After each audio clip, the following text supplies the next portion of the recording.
हिंदी में यूपीएससी की तैयारी से संबंधित प्रोग्राम्स को देखने के लिए सब्सक्राइब करें स्टडी IQIAS हिंदी। हेलो दोस्तों, मैं मनोज कुमार आप सभी लोगों का स्वागत करता हूं आपके अपने चैनल स्टडी IQIAS हिंदी पर। दोस्तों, आज हम लोग बात करने जा रहे हैं प्राचीन भारत का इतिहास उपिंदर सिंह और लेक्चर नंबर 39। तो आज का टॉपिक है मौर्योत्तर काल में कुषाण वंश। जैसा कि मैंने आप लोगों से पिछली क्लास में कहा था कि हम लोग कुषाण वंश को अलग से पढ़ने की कोशिश करेंगे, क्योंकि यहाँ से काफ़ी इंपॉर्टेंट टॉपिक बनते हैं, इंपॉर्टेंट क्वेश्चंस बनते हैं और काफ़ी इंपॉर्टेंट एरिया है ये। और ये हमारे उसी का एक पार्ट है जिसे हम कहते हैं विदेशी आक्रमणकारी, यानी कि मौर्योत्तर काल में जब विदेशी आक्रमणकारी आए, इंडो ग्रीक्स, शक, कुषाण, पहलव, तो उनमें से एक हैं, विदेशी आक्रमणकारी में से एक हैं जिन्होंने भारत में आकर के अपना साम्राज्य स्थापित किया और यहीं आकर के बस गए और यहां पर एक विशाल साम्राज्य की स्थापना की थी कुषाणों के संदर्भ में। तो ये काफी इंपॉर्टेंट है, इसलिए इस पर हम लोग चर्चा करते हैं और इसमें हम सभी पहलुओं की चर्चा करने की कोशिश करेंगे, चाहे कुषाण काल का राजनीतिक इतिहास हो, सामाजिक योगदान हो, आर्थिक योगदान हो, या धार्मिक सांस्कृतिक विकास की परंपरा हो, या कोई भी चीज हो। इसमें सभी पहलू काफी इंपॉर्टेंट हैं, ठीक है ना। तो चलिए, इसमें हम लोग ज्यादा समय नहीं गंवाते हैं और इसको हम लोग स्टार्ट करते हैं। सबसे पहले तो आप लोगों के लिए आज एक इंपॉर्टेंट सूचना यह है कि ग्रेट इंडियन फेस्टिवल सेल का आज लास्ट डे है, तो इसलिए आप लोग आज 15 जनवरी है और आज इसमें वैकल्पिक विषय को अगर आप ज्वाइन करते हैं, इतिहास वैकल्पिक विषय को न्यू ईयर बैच ज्वाइन करते हैं, तो आज आपको MK लाइव कोड यूज करने पर आपका एडमिशन 12,999 रुपए में हो जाएगा, ठीक है ना। लेकिन हाँ, बैच में एडमिशन तो आपके 22 तारीख तक हो जाएंगे, लेकिन ये फैसिलिटी आपको आज तक मिलेगी। इसलिए जल्दी कीजिए इसके बारे में और डिसाइड कीजिए कि इतिहास मेरे साथ पढ़ना है और अच्छे नंबर लेकर के अपना सिलेक्शन सुनिश्चित करना है, ठीक है ना। तो चलिए हम लोग बात करते हैं कुषाणों के बारे में। आप लोगों ने थोड़ा बहुत, जिन लोगों ने पढ़ा होगा उनको पता होगा कि कुषाण एक, कहा जाए कि कहीं ना कहीं चीनी परंपरा से जुड़े हुए लोग हैं। ये बेसिकली कुषाण जो हैं पश्चिमी चीन की एक यूची जाति से संबंधित हैं, यूती कबीला है उससे संबंधित है। और कंडीशन ये थी कि एक स्थिति ऐसी आई थी, जो पश्चिमी क्षेत्र में रहते थे तो वहां पर एक दूसरा एक कबीला था जिसे हम हुंगनू कहते हैं, और हुंगनू कबीले ने इनको खदेड़ दिया था। ये बेसिकली देखा जाए तो इस क्षेत्र के रहने वाले लोग थे, पश्चिमी चीन के। यहां से इनको खदेड़ा गया तो ये यहां से होते हुए इधर की तरफ चले आए। कुछ लोग जो हैं आपके तिब्बत की तरफ चले गए और कुछ लोग आपके फरगना वर्गना इधर से होते हुए, बैक्टीरिया से होते हुए, इस क्षेत्र से जो बैक्टीरिया है वहां से होते हुए सीधे सीधे आपके यहां आ गए और संघर्ष करते हुए अल्टीमेटली उन्होंने पेशावर और मथुरा के क्षेत्र तक अपना विस्तार कर लिया था, ठीक है ना। तो ये एक कंसेप्ट इनका रहा था कि यहां आकर के बस गए, ठीक है ना।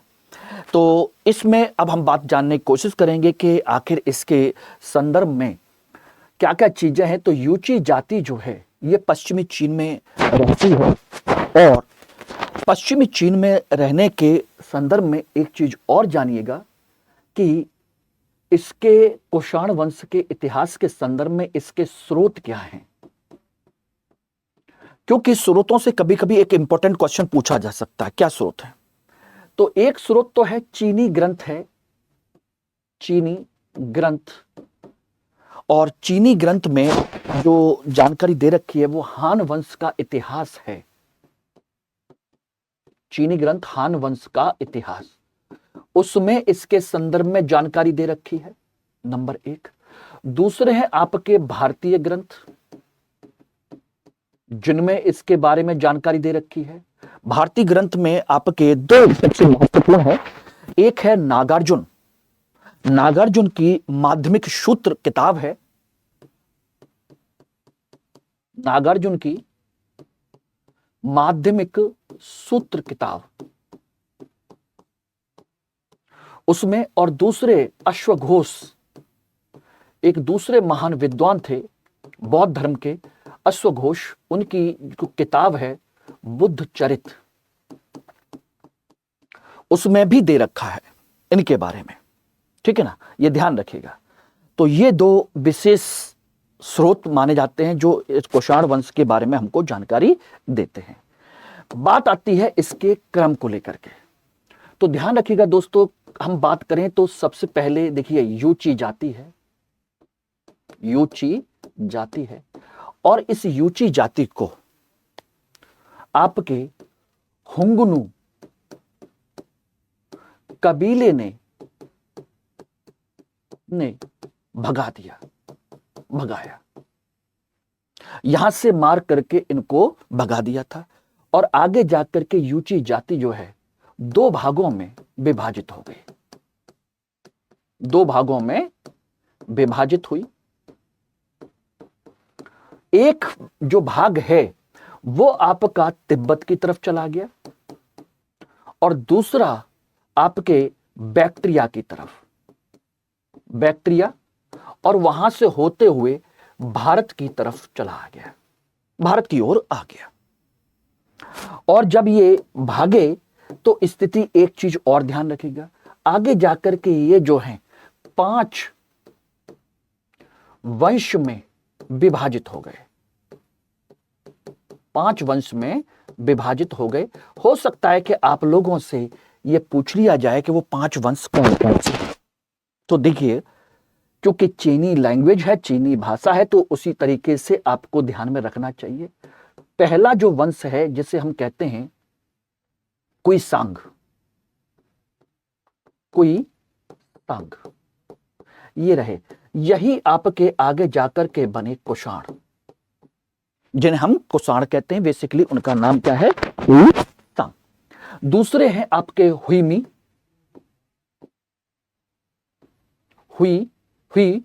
हुईमी, ये रहे, ठीक है ना। तीसरे हैं आपके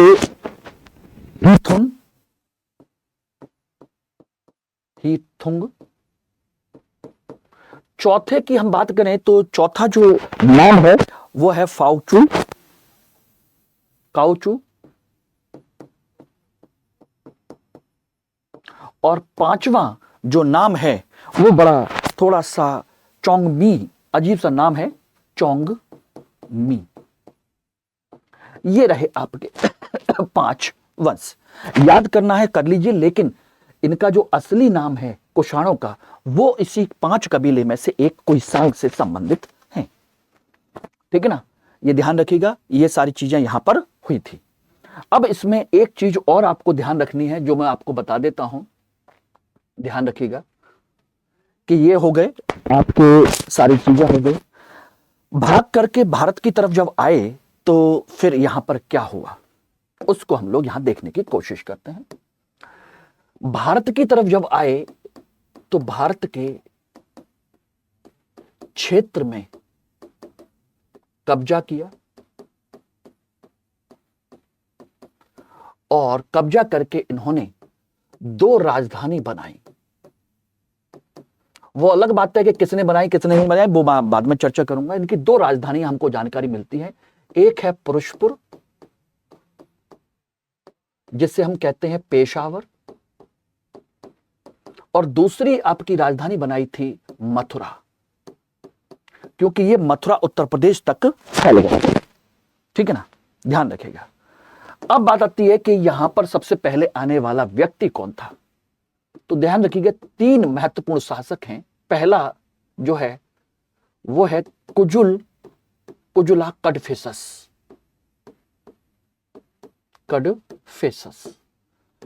और दूसरा है आपका विम कडफिसस, और तीसरा सबसे महत्वपूर्ण है कनिष्क, और चौथा हम कह सकते हैं हुविष्क। इस तरीके से इनमें सबसे मोस्ट इंपॉर्टेंट है आपका कनिष्क। ये हम सब लोग जानने की कोशिश करते हैं और जानते भी हैं। इसमें एक एक करके अगर हम इनके बारे में विस्तृत चर्चा करें तो आपको पता होना चाहिए कुजुल कडफिसस इस वंश का पहला शासक है, प्रथम शासक,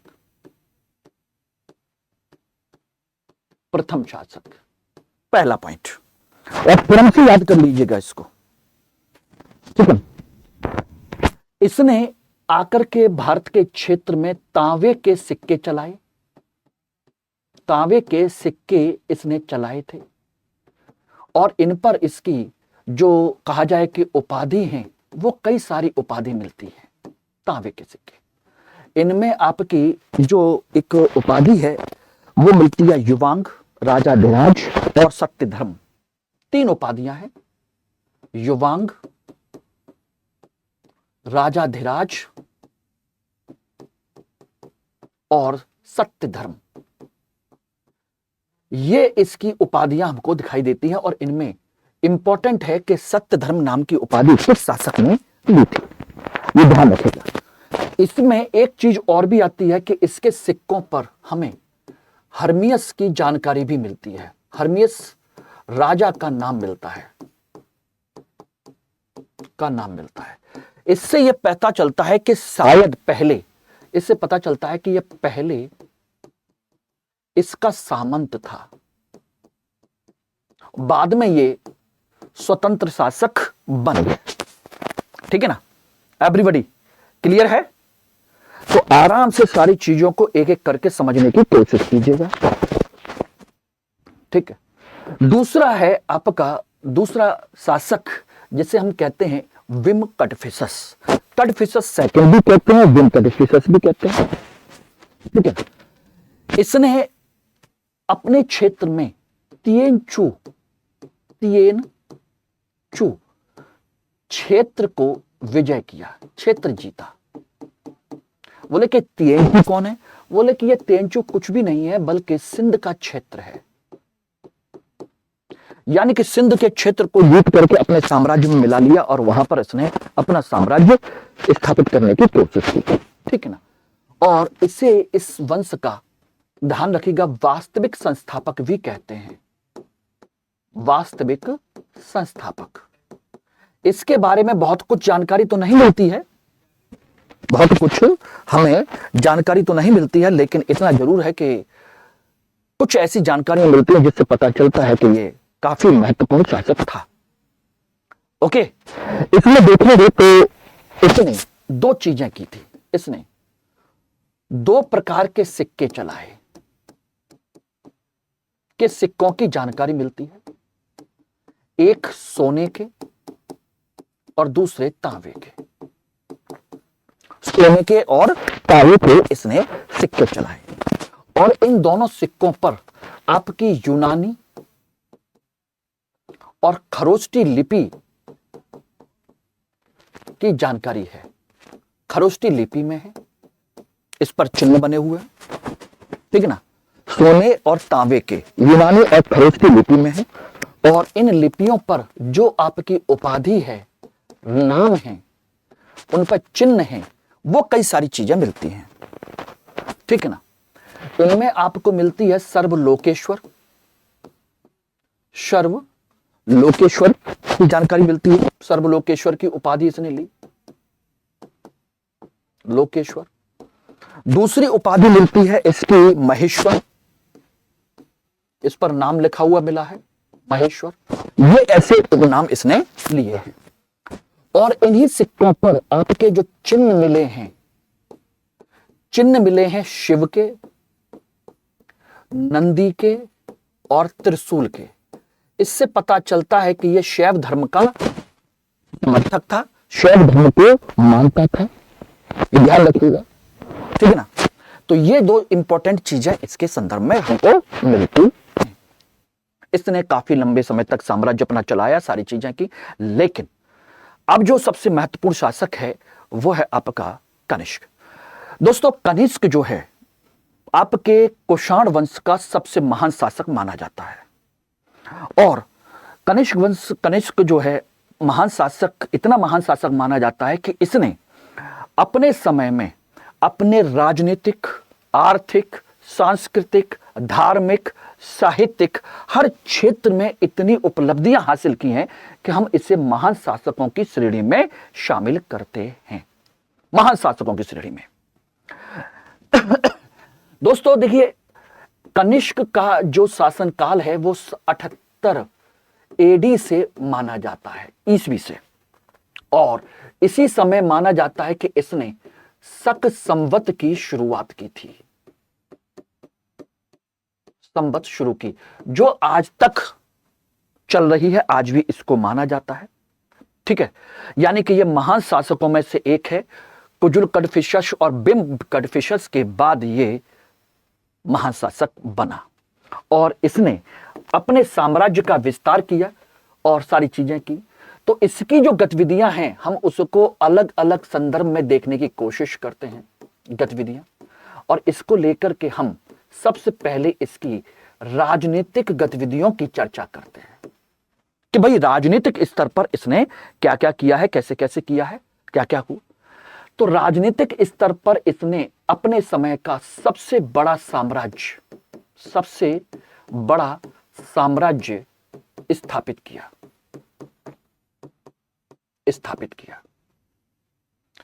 सबसे बड़ा साम्राज्य, जिसमें मध्य एशिया, ईरान, अफगान, पाकिस्तान तक का क्षेत्र इसमें शामिल था। यानी कि मध्य एशिया, ईरान, अफगान और पाकिस्तान, ये पाकिस्तान और साथ के साथ आपका भारत का क्षेत्र, ये सारे के सारे क्षेत्र तक इसका विस्तार फैला हुआ था। तो सबसे बड़ा साम्राज्य इसने स्थापित किया। इसने 2 राजधानियां अपनी बनाई, 2 राजधानियां, एक पेशावर जिसे हम पुरुषपुर कहते हैं, पुरुषपुर, और दूसरी इसने मथुरा अपनी राजधानी बनाई थी, या कह सकते हैं दूसरा राजनीतिक केंद्र इसने बनाने का कोशिश किया। ठीक है ना। तीसरा, इसने अपने समय में बेहतरीन स्तर पर इसने महत्वपूर्ण उपाधियां इसने धारण की। नंबर 1, देखिए राजा महाराजा ये सब उपाधियां तो थी ही पहले की तरह, वो कोई समस्या नहीं है। इसने देखिएगा उपाधि है आपकी महेश्वर की, ये इसने उपाधि ली। ठीक है ना। इसने दूसरी उपाधि ली केसर की, केसर। तीसरी इसने शाही नुशाही ये उपाधि ली। ठीक है ना। चौथी उसने उपाधि ली देवपुत्र की। पहला शासक है जो कहता है कि मैं देवताओं का पुत्र हूं। और ये दोस्तों ध्यान रखिएगा, ये जो उपाधि है ये चीन से प्रेरित है। अब कहोगे चीन से प्रेरित कैसे? क्योंकि चीनी शासक जो हैं आपके स्वर्ग पुत्र की उपाधि लेते थे। चीनी लोग जो है स्वर्ग पुत्र की उपाधि लेते थे, इसलिए इसकी प्रेरणा इसने देवपुत्र के रूप में हम लोग देखते हैं। ठीक है ना, ये ध्यान रखिएगा। तो एक सबसे बड़ा साम्राज्य, नंबर 2 राजधानियां, नंबर 3 उसकी उपाधियां, नंबर 4 इसने अपने साम्राज्य के विस्तार के क्रम में, देखिए ध्यान दीजिएगा, इसने चीन पर आक्रमण किया। चीन पर आक्रमण किया और चीन का शासक था पांचाओ। पहली बार में यह हार गया, दूसरी बार में उसने वो जीत गया। कहा जाता है कि इसने पांचाओ की बेटी से शादी करने के लिए आक्रमण किया था, यह माना जाता है। ठीक है, यह एक कंसेप्ट इसके बारे में था और इसकी जानकारी हमें आपके मिलती है पेरिप्लस से और तहकीक हिंद से, कई सारी किताबों से इसकी जानकारी मिलती है। यानी कि इसकी जानकारी पेरिप्लस ऑफ इरिथ्रियन सी से मिलती है और आपके तहकीक हिंद नामक किताब से भी मिलती है और कई और किताबें भी हैं। यांगसू भी किताब है जो चीनी किताब है, उससे भी हमको जानकारी मिलती है। ठीक है ना, ये सारी चीजें रही। तो राजनीतिक स्तर पर इसका ये प्रयास रहा था। अब इसके साथ में अब हम बात करें कि भाई इसने राजनीतिक स्तर पर यह किया, ठीक है, ओके, लेकिन इसने सांस्कृतिक स्तर पर या धार्मिक स्तर पर या सामाजिक स्तर पर क्या क्या किया है, उसको हम लोग देखने की कोशिश करते हैं कि क्या क्या किया। तो इसमें हम देखें तो दूसरा इसका सांस्कृतिक स्तर पर जो सबसे महत्वपूर्ण योगदान है कि सांस्कृतिक स्तर पर इसने क्या विकास किया है। तो दोस्तों एक चीज ध्यान रखिएगा, सांस्कृतिक स्तर पर इसने पहली बार एक चीज है कि अपने दरबार में विद्वानों को संरक्षण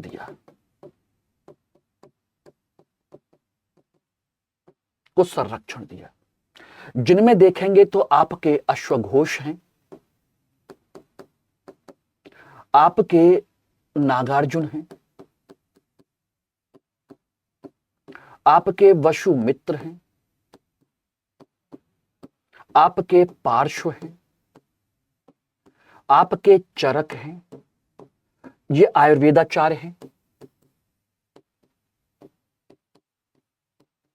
अपने समय के आयुर्वेदाचार्य जिन्होंने एक बेहतरीन किताब लिखी चरक संहिता, आज भी आयुर्वेद के संदर्भ में काफी महत्वपूर्ण किताब मानी जाती है। बाकी ये चारों जो हैं अपने समय के बहुत बड़े बौद्ध विद्वान हैं, जिनकी तुलना विश्व के महान विद्वानों से, महान दार्शनिकों से की जाती है। ठीक है ना, ये समझ लीजिएगा। ठीक, दूसरा इस संदर्भ में और देखा जाए तो इसने रोम और चीन के साथ सांस्कृतिक संबंध बनाए, सांस्कृतिक संबंधों का निर्माण किया, वहां से बेहतरीन चीजों को अपने साथ जोड़ना, अपने साथ रखना, सारी चीजें, ठीक है ना, यह किया। तीसरा इसने गांधार और मथुरा कला के यानी कि मूर्ति कला का केंद्र विकसित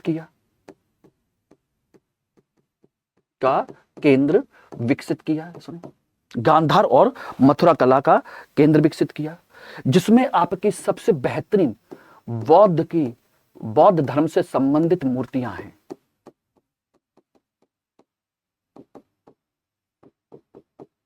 संबंधित मूर्तियां का निर्माण किया गया। ओके, क्लियर हो गया सांस्कृतिक स्तर पर। इसके अलावा आप और देखेंगे तो सांस्कृतिक स्तर में एक चीज और ध्यान रखिएगा, इसी संदर्भ में सांस्कृतिक परिप्रेक्ष्य में ही हम इसके साहित्य की बात करें तो साहित्य में भी इस समय काफी महत्वपूर्ण इसने योगदान दिया था। इसके जो अश्वघोष हैं, उनके संदर्भ में समझ लीजिएगा, अश्वघोष की 3 किताबें मिलती हैं, 3 पुस्तकें। कौन कौन सी? बुद्ध चरित्र,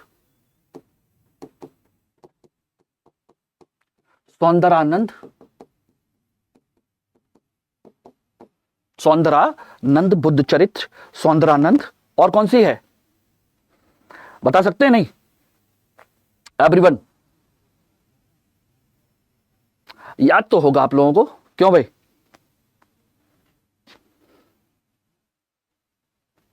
आप लोग बताना नहीं चाहते हैं।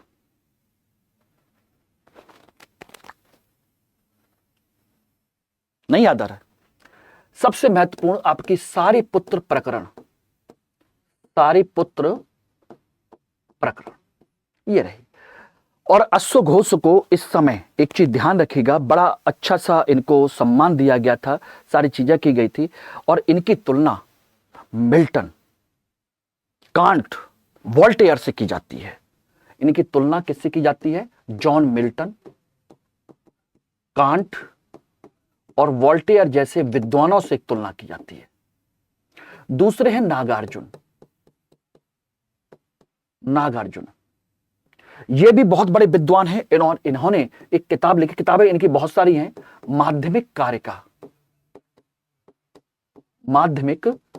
माध्यमिक सूत्र, ऐसे कई सारी किताबें जिसको हम बौद्ध धर्म, बौद्ध साहित्य में विशेष तौर पर पढ़ने की कोशिश करेंगे। ठीक है ना, महाविभाग आपकी माध्यमिक कारिका है, सारी चीजें हैं। और इन्हें कहा जाता है, इनको भारत का आइंस्टीन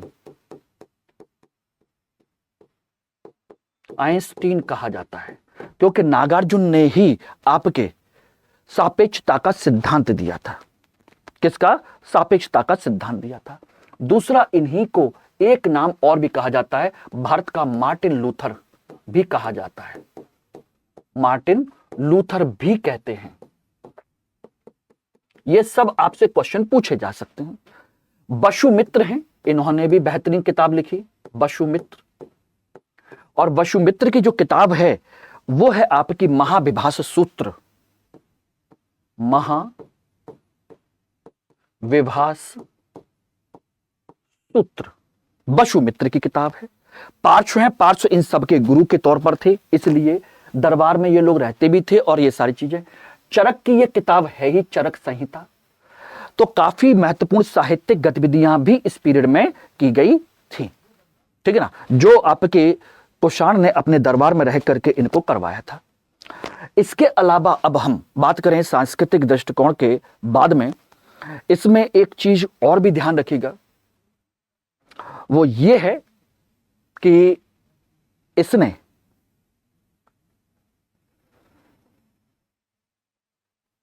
अपने साहित्य सांस्कृतिक दृष्टिकोण से अब बात करें तो इसमें कला के दृष्टिकोण से अपने कई सारे, इसी में एक रूप और है कला संस्कृति में ही, जिसमें इसने एक नया कंसेप्ट और शुरू किया था। मृत शासकों की साहित्य सांस्कृतिक दृष्टिकोण से ही मृत शासकों की मूर्ति, उनके स्मारक और उनके मंदिर बनवाने की परंपरा, मंदिर की परंपरा शुरू की, मंदिर की परंपरा शुरू की। और ये जो परंपरा है दोस्तों, ये रोमन शासकों से प्रेरित है, रोमन शासकों से प्रेरित है। क्वेश्चन पूछा जा सकता है कि ये परंपरा किसने शुरू की और इसकी प्रेरणा कहां से मिली थी, ठीक है। तो ये हुआ। इसके अलावा आप एक चीज और भी देखेंगे, वो है आपके धार्मिक दृष्टिकोण से। धार्मिक क्षेत्र में कनिष्क ने क्या योगदान दिया था, ठीक है ना। तो ध्यान रखिएगा, कनिष्क बौद्ध धर्म को उसने अपनाया था, धर्म अपनाया, और बौद्ध धर्म में भी बेसिकली महायान धर्म, और उसके प्रचार प्रसार के लिए काफी काम किया। लेकिन बौद्ध धर्म से पहले ये हिंदू धर्म यानी सनातन धर्म को मानता था, सारी चीजें करता था, ठीक है ना। इसके समय में इसने बौद्ध विद्वानों को संरक्षण दिया, उनका साहित्य को बढ़ावा दिया, साहित्य को बढ़ावा दिया। और सबसे बड़ी चीज है, इसी के समय में चौथी बौद्ध संगीतिका आयोजन किया गया कुंडलवन कश्मीर में। कुंडलवन कश्मीर में इसका आयोजन किया गया, और यहीं पर आपका बौद्ध धर्म जो है हीनयान और महायान में विभाजित हो गया था, में विभाजन। ओके, क्लियर है। तो इस तरीके से इसने, हमने बात देखी तो धार्मिक क्षेत्र में भी यह काम किया गया, ठीक। इसके अतिरिक्त इसने और क्या काम किया, इसने आपके पेशावर में इसने कनिष्क स्तूप का निर्माण करवाया, स्तूप का निर्माण करवाया पेशावर में, जिसे हम कहते हैं कनिष्क स्तूप। तो ये कई सारी चीजें इसने अपने धार्मिक स्तर पर की थी। लेकिन हाँ, सांस्कृतिक स्तर पर एक चीज और ध्यान रखना, कला संस्कृति के स्तर पर एक महत्वपूर्ण चीज और भी थी, वो था इसने कई सारे नगरों का निर्माण करवाया, स्थापत्य में नगरों का निर्माण, ठीक है ना। कौन कौन से नगर थे, देखिए इसमें एक सबसे महत्वपूर्ण है कश्मीर का कनिष्कपुर। कश्मीर में इसने नगर बनाया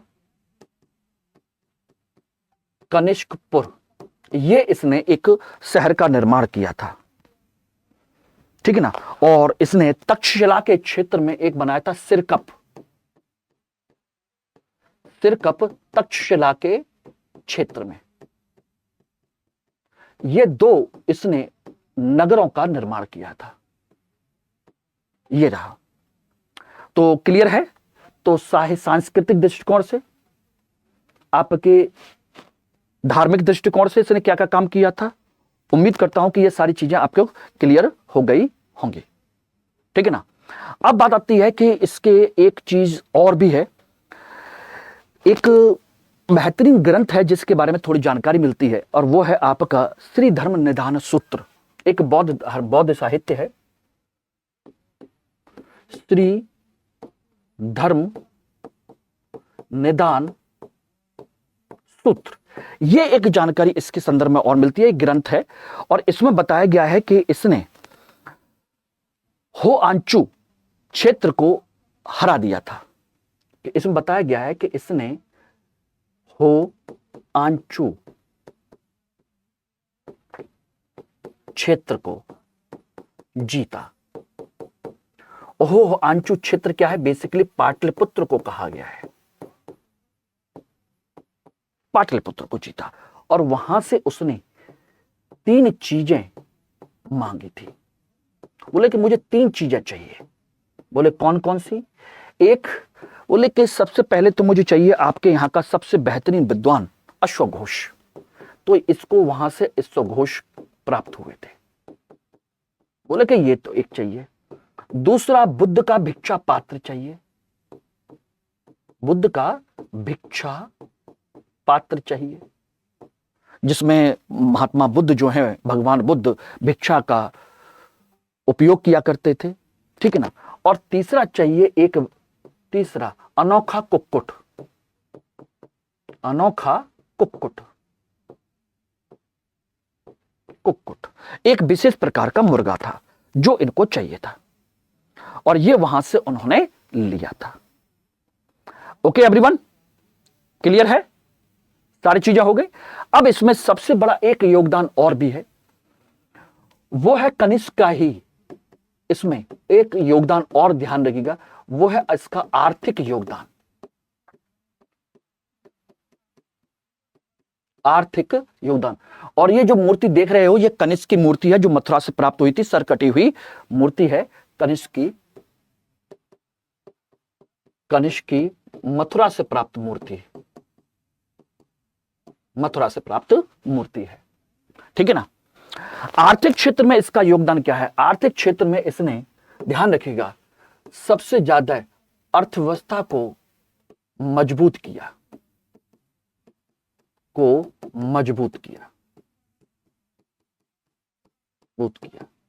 इसने चीन और रोम का मध्यस्थ के रूप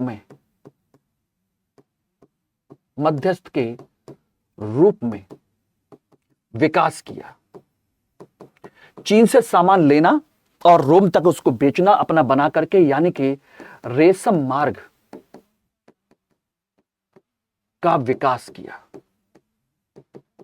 और इसकी वजह से भारत एक समृद्ध क्षेत्र बन गया था, ठीक है ना। और इसने बड़ी मात्रा में सोने के सिक्के चलाए,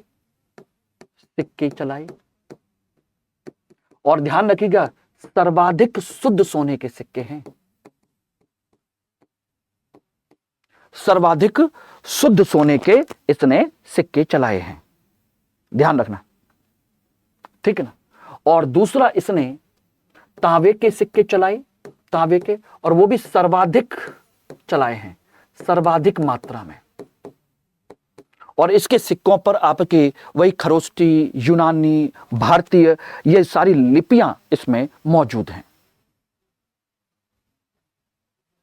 तो इसके समय में अर्थव्यवस्था का भी काफी महत्वपूर्ण विकास हुआ था, ठीक है ना, ये ध्यान रखिएगा। तो ये इंपॉर्टेंट चीजें मैंने कनिष्क के बारे में आप लोगों को बता दी हैं, और आपके कुषाण साम्राज्य के बारे में भी। इसके बाद हुविष्क आता है, और हुविष्क जो है आप जानते हैं कि कोई विशेष इसने काम नहीं किया था, बस पिता की संपत्ति, पिता की परंपरा को आगे बढ़ाया था। तो मैं उम्मीद करता हूं कि आपको ये क्लास अच्छी लगी होगी, ठीक है ना। और आप लोगों के पास एक अंतिम तिथि है आपके 15 जनवरी तक P2I बैच में एडमिशन लेने की और इंडियन फेस्टिवल सेल का फायदा उठाने की, जो कि आपके 15 तारीख तक के लिए ही वैलिड है, ठीक है ना। तो दोनों चीजें आपके हैं। तो आज ये बैच स्टार्ट हो रहा है, तो इस बैच को आप लोग ज्वाइन कर सकते हैं। P2I foundation new year batch, जिसमें 2026 के लिए 26,999 रुपए, 2027 के लिए 32,999 रुपए आपको फीस पड़ेगी। और MK लाइव कोड आपको यूज करना होगा, जिससे कि मैं आपको प्रॉपर गाइड कर सकूं, मेरे अंडर में रह करके आप तैयारी कर सकें, सारी चीजें कर सकें, ठीक है ना। और इसके अलावा और कुछ डिटेल चाहिए तो आप कमेंट सेक्शन में जाकर के देखेंगे, वहां पर क्लिक करेंगे तो सारी आपको डिटेल आपको मिल जाएगी। वहां पर आपको मेरा क्या मिल जाएगा, कोर्स का डिस्क्रिप्शन बॉक्स, सब कुछ आपको मिल जाएगा, ठीक है ना। और वहां पर क्लिक करिए, आपको सारी इंफॉर्मेशन वहां अवेलेबल है, ठीक है। ध्यान रखिएगा। बाकी अगर कोई डाउट हो तो यहां पर भी मुझे कांटेक्ट कर सकते हैं। मेल आईडी है, टेलीग्राम व्हाट्सएप नंबर है। लेकिन हाँ दोस्तों, कोड MK लाइव लगाना मत भूलिएगा, ठीक है। और ये बार कोड है। Thank you very much. Hindi में UPSC की तैयारी से संबंधित प्रोग्राम्स को देखने के लिए सब्सक्राइब करें स्टडी IQ IAS हिंदी।